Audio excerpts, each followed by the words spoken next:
Chào mừng anh em đã đến với kênh sửa xe máy của mình. Thì hôm nay mình lại tiếp tục làm video để chia sẻ đến cho anh em kiến thức sửa chữa xe máy. Thì cái chủ đề ngày hôm nay mình muốn chia sẻ đến cho anh em đó là hướng dẫn anh em đo cái cường độ dòng nạp trên các cái dòng xe máy. Thì hôm nay tôi sẽ hướng dẫn cho anh em đo cái cường độ dòng điện. Thì tại vì sao mà anh em phải đo cái cường độ dòng điện? Thì để đo được cái cường độ dòng điện thì anh em phải có một cái đồng hồ chuyên dùng về cái hệ thống đo cường độ dòng điện UT33 mà nhà tôi đang cung cấp cho anh em trên thị trường. Anh em nào mà có quan tâm đến cái đồng hồ này thì anh em sẽ gọi vào cái số điện thoại tôi đang để trên màn hình. Tôi sẽ cung cấp cái đồng hồ này cho anh em. Thì tôi chia sẻ là tại sao vì phải đo cái cường độ dòng điện trong những cái trường hợp sau đây.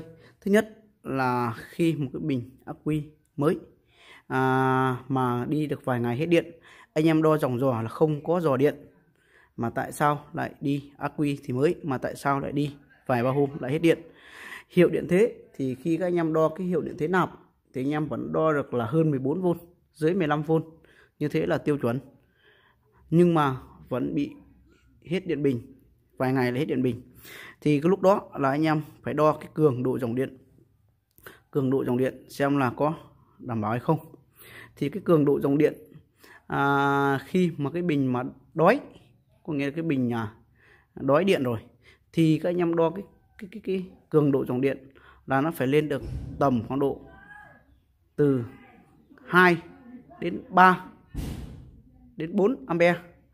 Nếu mà trên những cái dòng xe ví dụ như SH Mo thì nó phải lên được 5 ampere. Đó là cái lúc bình đói. Còn cái lúc bình mà bình thường thì nó phải lên được khoảng độ 1 ampere, hơn 1 ampere. Còn cái lúc bình mà quá no rồi, quá chỉ là no điện rồi, thì nó phải được khoảng 0,5 ampere trở lên thì cái cường độ dòng điện đó mới đạt tiêu chuẩn. Thì bây giờ tôi sẽ hướng dẫn cho anh em cách đo. Đầu tiên thì cái đồng hồ thì anh em sẽ rút cái que màu đỏ bên tay phải, chuyển sang bên 10A max. Rồi 10A max. Thang đồng hồ thì anh em phải bật về cái thang đo 10. Đấy, như thế này rồi. Tiếp theo là anh em sẽ tháo cho tôi một cái cực âm của ắc quy ra.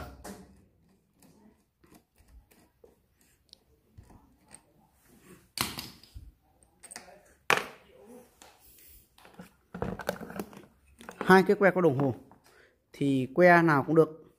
Một que anh em sẽ cho vào cái cực âm của ắc quy. Một que thì anh em sẽ cho vào cái dây bình anh em vừa tháo ra. Đấy. Anh em tiến hành anh em bật chìa khóa lên.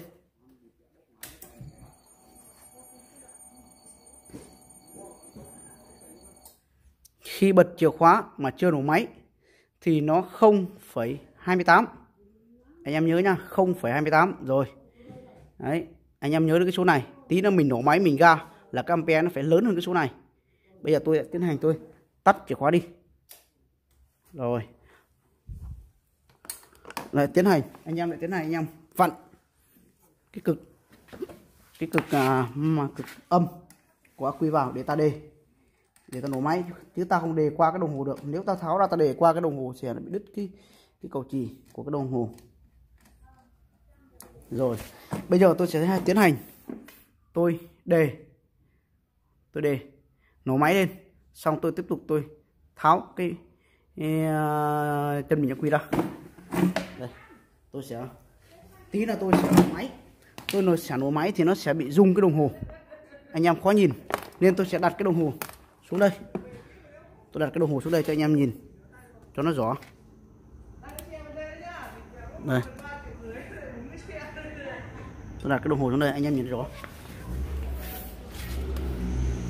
Bây giờ tôi sẽ tháo cái cực bình ắc quy ra để cho các anh em xem. Tôi xin lỗi. Giờ tôi nổ máy lên rồi tôi mới tháo.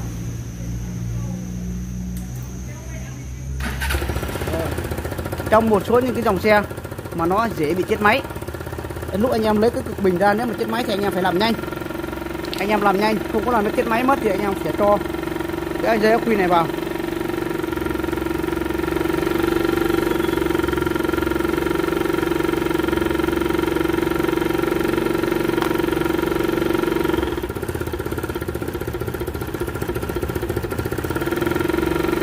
Rồi anh em sẽ nhìn cái đồng hồ.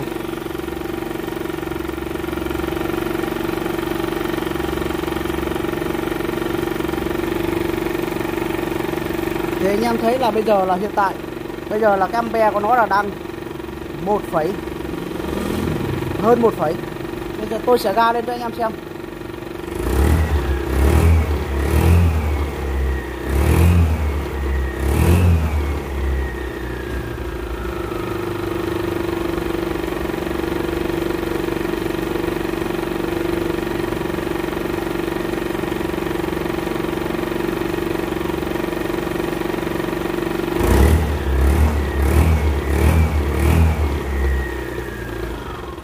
Thì khi các anh em tôi ga lên thì các anh em nhìn thấy là nó lên được, đầu tiên thì nó lên được hơn 1 ampere. Sau đó nó sẽ giảm về khoảng độ 0, mấy ampere.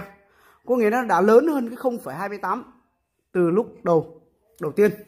Như thế thì là cái bình của tôi thì là bình của tôi đang bình thường, điện đang bình thường, đang đề được, nên là nó chỉ sạc được có ampere của nó đưa vào được hơn 1 ampere. Như thế là bình thường. Đấy, đã lớn hơn được cái 0,28 ban đầu. Đấy, đó là cái bình của tôi là bình đang no điện. Thì sau tôi ga đây được vài cái nữa thì nó no thêm điện thì nó sẽ giảm về còn có 0,5 cho đến 0,8 ampere thôi. Đó là cái bình ắc quy đang đầy điện. Còn một khi mà cái bình ắc quy mà đã hết điện rồi thì là anh em, thì là cái sạc nó sẽ sạc cái ampere lên đến 3, 1, 2, 3, 4 ampere.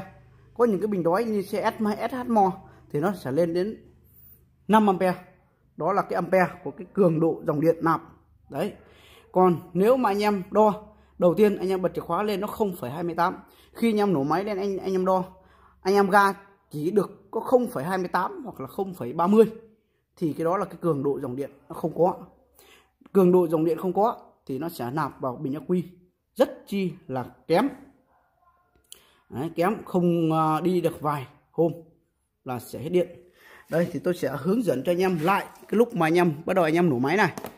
Lúc mà anh em tôi đang vặn cái cực âm ắc quy này vào để tôi nổ máy thì trên một cái chỗ dòng xe anh em phải làm nhanh. Anh em phải làm nhanh. Ví dụ như anh em đề máy ra rồi, anh em phải tháo cái này ra để anh em kẹp một que vào cái bình và một que vào cái dây bình. Thì anh em phải làm nhanh. Nếu mà anh em lấy ra mà anh em không làm nhanh thì cái xe sẽ bị chết máy, anh em không đo được. Như thế là anh em phải làm nhanh.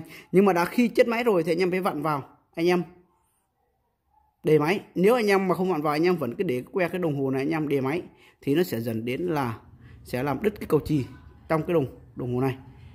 Đó là tôi hướng dẫn cho anh em đo cái cường độ dòng điện. Tôi xin nhắc lại để cho anh em nhớ cái thông số này. Khi anh em đo mà cái bình ắc quy mà no điện rồi thì nó phải sạc được 0,5 đến 0,9 ampere. Còn một cái bình ắc quy đang bình thường thì nó phải sạc được là hơn 1 ampere. Đấy. Còn cái bình ắc quy mà đói, thì nó phải sạc tầm khoảng 2, 3 ampere đến 4 ampere. Như xe SH Mo thì phải lên đến 5 ampere luôn. Đó là lúc bình đói.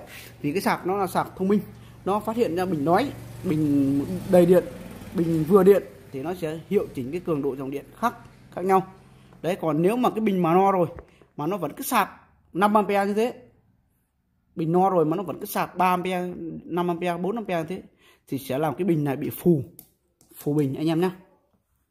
Thì đó thì là tôi hướng dẫn cho anh em đo cái cường độ dòng điện, nó rất chỉ là dễ trên cái đồng hồ UT33 mà tôi đang cung cấp cho các anh em trên thị trường này. Anh em nào mà quan tâm đến cái đồng hồ này thì anh em cứ gọi vào cái số điện thoại tôi đang để trên cái màn hình. Tôi sẽ cung cấp cái đồng hồ này cho anh em sử dụng. Đồng hồ này dùng rất chi là bền. Thì qua cái video lần này tôi cũng có chia sẻ luôn. Thì nhà tôi có đang cung cấp đồng hồ đo áp suất bơm xăng, đồng hồ đo áp suất buồng đốt và mỏ hàn xung, đồng hồ vẫn đang đây rồi. Đặc biệt là cái cuốn tài liệu nói về nguyên lý làm việc của hệ thống khóa Smart Key, nó hướng dẫn cho anh em làm chìa mới khi cái khách hàng mất chìa, làm thêm chìa mới, rồi có cả sơ đồ mạch điện của cái cục SCU trong các cái xe khóa thông minh của hãng Honda và Yamaha luôn. Anh em biết cách tắt bật âm thanh, điều chỉnh âm thanh, rồi là sao chép chìa, rồi là làm thêm chìa mới, hoặc là ấn cái chìa đã mất của khách hàng, hoặc là on cái chìa của khách hàng lên khi người ta tìm thấy rồi. Đó là cái bộ tài liệu. Thì video lần này tôi xin kết thúc ở đây. Xin chào anh em, chúc anh em thành công.